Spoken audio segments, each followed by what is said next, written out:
Cari anak tak kenang budi, si Fluffy dan Smokey abu-abu. Yang mana yang lain dah makan dah, dia tak hilang ke mana-mana dah. Mentang-mentang dapat hak kebebasan pergi sana sini. Lepas tu aku pun panggil Fluffy. Datanglah pula budaknya. Ni lah budaknya yang degil tak nak makan. Tiba-tiba dia pergi tempat lain. Makanan duduk sini tapi tidak dituju je ke sini. Aku macam alahai, budak ni awal-awal lagi ada haka dah. Jadi apa yang aku buat? Aku angkutlah pinggan ni. Buat apa lagi kan? Kita angkut pinggan ni, pergilah bawa ke dia. Tapi ke mana pula Fluffy ni? Panggil tak jumpa ni. Ke mana dia ni? Lepas tu tengok, ni rupanya budak Fluffy. Untuk follower-follower aku, jangan terkejut ya sebelum-sebelum ni. Sebab follower-follower aku kadang-kadang tu tidak dapat update. Sebab saya lag betul TikTok sekarang ni. Video-video aku ni jarang FYP. Sebelum ni aku pernah dah bagi tahu si budak Fluffy ni ada bahagian ekor dia ada fungus. Sekarang dia tambah lagi aksesori, dekat atas belakang dia ada minyak kereta. Kat mana dia masuk dalam kereta mana ni? Bulu dah lah kawan, keemasan macam matahari. Boleh pula lah dia cari warna hitam atas belakang dia budak ni. Dah lah membelakangi aku. Lepas tu aku pula letak pinggan macam gini. Sedap ni bau makan. Tapi macam tak nak makan aja, jeleng-jeleng gitu aja. Lepas tu aku cakap tak apalah, dia tak nak makan ni. Aku pun cinta lagi cari mana Smokey abu-abu ni. Datang pun Smokey abu-abu ni. Walaupun dah semakin tenggelam, dah nak sama dah macam lantai. Smokey abu-abu ni biasanya kalau dengan makanan dia cepat sikit. Tapi kalau kucing-kucing yang macam gini, berbulu macam ulat bulu gini, kalau dia tengah nak makan, tiba-tiba terbunyi kaki tergeser ke, ataupun kita pergi dekat dengan dia ke, spoil mood sikit terus pergi. Nampak tak? Dia tak spoil mood sini sebab Fluffy dah pegang dia tadi. Korang yang ulat bulu macam gini juga tak? Padahal aku tahu dia dah harga dengan terjelek-jeleknya, tapi tak nak makan. Ego tinggi melangit betul. Tapi tak apalah, kita selaku bibik ni memang akan berusaha juga sampai perut dia tu ada makanan. Tak nak makan yang ni, kita bagi kibal lah kejap lagi. Tapi itulah, tengok dia tengah bermain dengan benda. Aku risau juga kadang-kadang kalau dia main dengan getah, aku akan terus pergi ambil. Tapi yang ini makanan yang ni confirm dia tak telan. Sebab kucing macam gini kadang-kadang tu makanan yang kecil-kecil gitu kan, kalau getah tu boleh masuk dalam perut. Ada kes di vet tu tertelan. Tali seronoknya hak tali.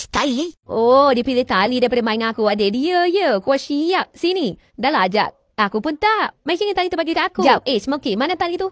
Kau tak bawa tali tu sekali dengan kau Okey, kita apa? Aku pergi ambil. Tali tak apa, tapi kalau kucing aku nampak bermain dengan getah, aku terus ambil. Sebab ada kes sebelum ni, kucing telan jarum peniti. Sebab kucing ni kalau nampak je benda apa-apa, kalau dikuis-kuis dengan kaki dia bergerak, memang confirm dia macam tertarik nak telan. Cuma si ketok ni tertarik juga, tapi bukan tertarik nak serang dua beradik tu, tapi tertarik dengan makanan. Alhamdulillah, rezeki. Aku balik tadi jumpa janda, tapi kat sana tak ada makanan. Nasib baik balik rumah ada makanan. Sedap.